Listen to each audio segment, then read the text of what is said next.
One of noun जो हमने शुरू किया हुआ था, ये उसका दूसरा लेक्चर और उसका पहला पार्ट है। इसके अंदर हम पिछली बातें जो हो गई उससे अगली बात, अगला टॉपिक जो है वो यहाँ पे स्टडी करने वाले हैं। तो हमारा जो आज का टॉपिक है वो है possessive nouns.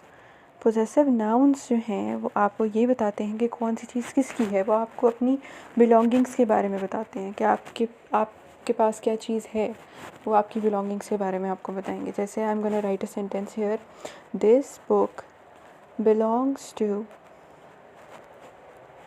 Ali. So how will I write it? Possessive noun की तरह मैं इसको कैसे लिखूँगी? This is Ali's book. अब इसको समझने के लिए दो तीन चीज़ें हैं। वो ये हैं कि जिस अली की किताब है ना, अलीज़ बुक मीन्स अली की किताब। सो इसमें मैंने किया क्या? अलीज़ बुक लिखते हुए मैंने 4 चीज़ों का ध्यान रखा। जो पहली चीज़ थी वो ये थी कि किसकी बुक है, किसकी चीज़ है। ओके, द पर्सन, जिसकी चीज़ है वो हमने लिखा। उसके बाद हमने अपोस्ट्रोफी डाली। ये जो हम इसके ऊपर एक कॉमा डालते हैं, ये कॉमा नहीं होता बल्कि अपोस्ट्रोफी होती है, और हमने एस डाला। और हमने जो चीज़ थी, मतलब बुक थी, वो हमने लिखी कि हमने बंदे का नाम लिखा, फिर हमने वो चीज़ लिखी, अपोस्ट्रोफी डाली, कॉमा एस डाला, चीज़ का नाम लिखा, तो पोजेसिव नाउन बन गया। तो पोजेसिव नाउन इन 4 चीज़ों से मिलके बनता है। ओके, सो पोजेसिव नाउन हमें बिलोंगिंग के बारे में बताते हैं कि कौन सी चीज़ किसकी है। Further I am again repeating कि ये लेक्चर CSS के लिए, PMS के लिए, 1 पेपर MCQ के लिए और किसी भी एंट्रेंस एग्ज़ाम के लिए सूटेबल होंगे, इंग्लिश ग्रामर सीखने के लिए सूटेबल होंगे। ये हम from this so that you can, अगर आप किसी किस्म की वर्कशीट्स चाहिए, आपने कोई क्लासेस अरेंज करवानी है, कहीं एनरोल करवाना है, तो आप इस पे कांटेक्ट कर सकते हैं। अब जो पोजेसिव नाउन्स हैं वो आगे से उनकी भी टाइप्स होती हैं। अब अगर हम सिंगुलर पोजेसिव्स की बात करें, 2 तरह की टाइप्स हैं, सिंगुलर पोजेसिव्स और प्लूरल पोजेसिव्स।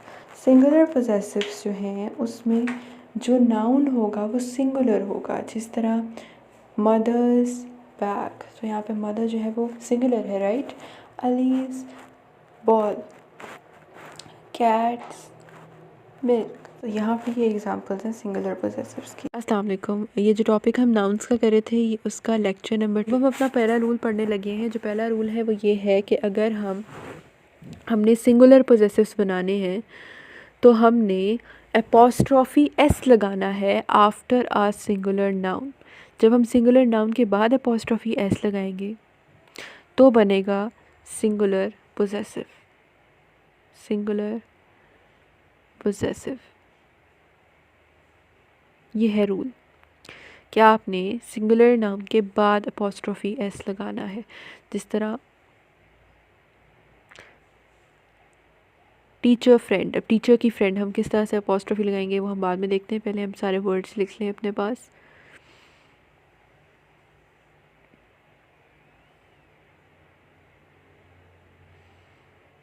कंट्री फ्लैग, मुल्क का झंडा। अहमद स्कार। अब इसमें अपोस्ट्रोफी एस किस तरह से लगाई जाएगी कि आपने सिंगुलर नाउन के बाद अपोस्ट्रोफी एस लगाना है। तो टीचर सिंगुलर नाउन है, इसके बाद मैंने अपोस्ट्रोफी एस लगा दिया, कंट्री के बाद लगा दिया, अहमद के बाद लगा दिया। इसी तरह मेरे पास एक और नाम यहाँ पे मैं लिखती हूँ जेम्स। अब जेम्स उसका नाम है ना, तो इसमें अपोस्ट्रोफी एस किस तरह लगेगी? जेम्स फ़ोन, तो मैं इस पे जेम्स फ़ोन, जेम्स फ़ोन लिखूँगी ना, क्योंकि जेम्स तो उसका नाम है। तो यहाँ पे जो एस आ रहा है वो तो सिर्फ उसके नाम की वजह से आ रहा है।